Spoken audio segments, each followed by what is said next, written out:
Bharat future సిటీని తెలంగాణ ప్రభుత్వం ఎలా డెవలప్ చేస్తుందో తెలుసా? ఎన్ని ఎకరాల్లో కడుతుందో తెలుసా? ఎన్ని అర్బన్ డిస్ట్రిక్ట్స్ ఇందులో ఏర్పాటు చేస్తారో మీరు ఎప్పుడైనా ఊహించారా? అయితే ఈ స్టోరీ మీకోసమే.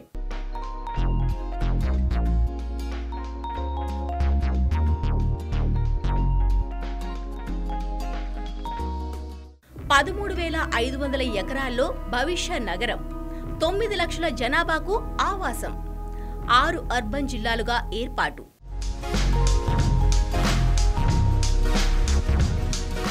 దేశీయ అంతర్జాతీయ పెట్టుబడులను ఆకర్షించే ప్రపంచ స్థాయి నగరంగా భారత్ ఫ్యూచర్ సిటీని అభివృద్ధి చేయనుంది రాష్ట్ర ప్రభుత్వం. అద్భుతమైన మౌలిక వసతులతో ఏర్పాటయ్యే ఈ నగరాన్ని 13,500 ఎకరాలలో జీరో కార్బన్ సిటీగా రూపొందిస్తారు. భవిష్యత్ నగరాన్ని 6 అర్బన్ జిల్లాలుగా అభివృద్ధి చేస్తారు. Artificial intelligence, health city, entertainment, క్రీడలు, డేటా సెంటర్లు, అంతర్జాతీయ స్థాయి ఉన్నత విద్యా సంస్థల జిల్లాలుగా మొత్తం 6 నెలకొల్పుతారు. ఇక్కడ ఏర్పాటయ్యే వివిధ పరిశోధన సంస్థలు, గ్రీన్ ఫార్మా, మ్యానుఫ్యాక్చరింగ్, ఎంటర్టైన్మెంట్ జోన్ల ద్వారా మొత్తం 13 లక్షల మందికి ఉద్యోగాలు దొరుకుతాయి. 9 లక్షల జనాభా కోసం నివాస గృహాల సముదాయాలు ఏర్పాటు చేస్తారు. నిర్మాణ రంగంలో ఉన్నవారు వీటిని అభివృద్ధి చేస్తారు.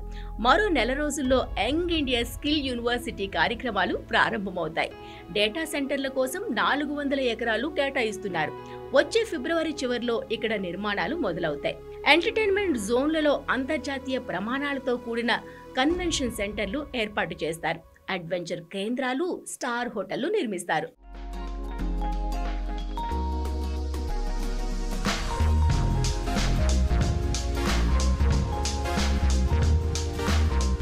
ఫ్యూచర్ సిటీ అంతా ఒక ఆర్కిటెక్చర్ అద్భుతంగా నిలుస్తుంది.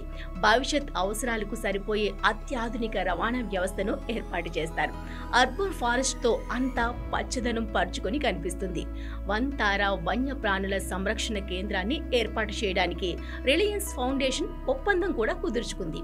సీఎం రేవంత్ రెడ్డి ఆకాంక్షలకు అనుగుణంగా ఈ జీరో కార్బన్ సిటీ ప్రపంచంలోనే ప్రఖ్యాత నగరంగా భాసిల్లుతుంది. ఇక్కడ కురిసే ప్రతి వర్షం చుక్క ఇక్కడే ఇంకిపోయేలా రెయిన్ హార్వెస్టింగ్ జరుగుతుంది. భూగర్భ జలాలకు కొదవ లేకుండా చేస్తారు. లైఫ్ సైన్సెస్, ఎలక్ట్రిక్ వాహనాల రంగాల్లో నూతన పరిశోధనలు, మ్యానుఫ్యాక్చరింగ్ కేంద్రాలు కూడా ఉంటాయి.